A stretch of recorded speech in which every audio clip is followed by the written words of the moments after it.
जार चला तोर गुरु दाइला खाना बना के रखे लकहिबे।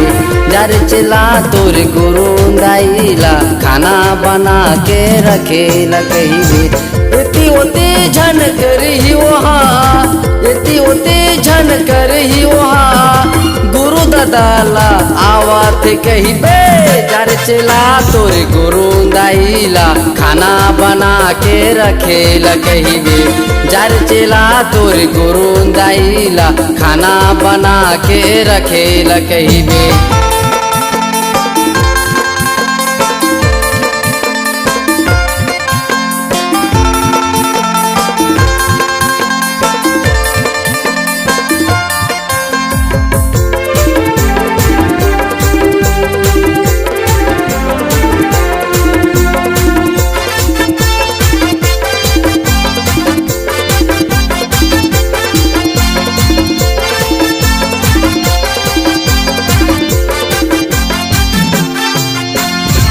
साधु आवो चेला साधु मोर नाम है, तपस्या है मोर काम।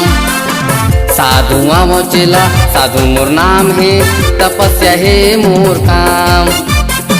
भोले बाबा ला प्रसन्न करके मांगत हाँ वरदान।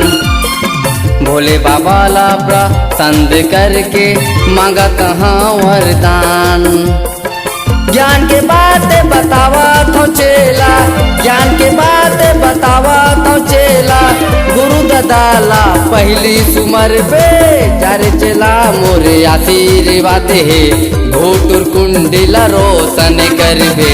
जार चला मोरे आशीर्वाद है, घोटुर कुंडला रोशन करबे।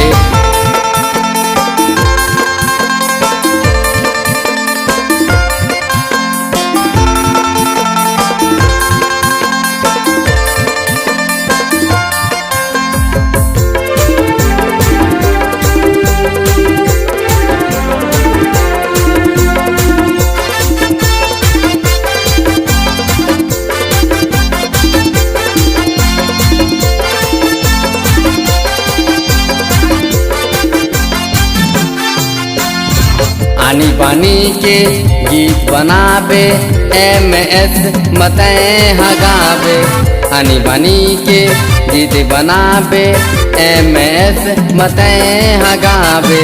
घोटुर कुंड के साधु गुरु गाना है मोर काम। घोटुर कुंड के साधु गुरु गाना है मोर काम। गुरु जयराम संग मयाही, गुरु जयराम संग मयाही, चारों कोटि तैहा छापे। जार चला तोर गुरु दाइला खाना बना के रखे लकहिबे। जार चला तोर गुरु दाइला खाना बना के रखे लकहिबे। खाना बना के रखे लकहिबे। खाना बना के रखे लकहिबे। खाना बना के रखे लकहिबे। खाना बना के रखे लकहिबे।